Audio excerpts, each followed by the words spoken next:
இது எப்படி இருக்கு கண்ணனுங்களா? நான் முதல்ல எப்போதுமே வாங்கிக்குவேன், அப்புறம் தான் திருப்பி கொடுப்பேன். அன்பும் சரி, அடியும் சரி.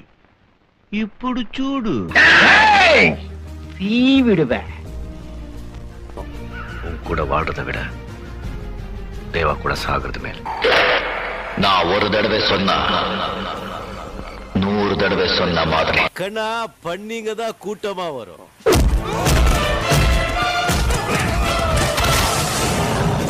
சிங்கம் சிங்களா தான் வரும். பிறப்புக்கும் இறப்புக்கும் இடப்பட்ட கொஞ்சம் நேரத்தை தான் வாழ்க்கைன்னு சொல்லுவாங்க. அந்த கொஞ்ச நேரத்துல ஒருத்தருக்கு ஒருத்தர் துரோகம் செய்யாம, கெடுதல் எண்ணாம, நானு எந்த நினைக்காம கூட சேர்ந்து ஒன்னா சந்தோஷமா வாழ்றதுதான் வாழ்க்கை. அப்படி வாழ்றவன் தான் உண்மையான மனுஷன். இங்க சந்தோஷம் இருந்தா எங்க போனாலும் சந்தோஷம்.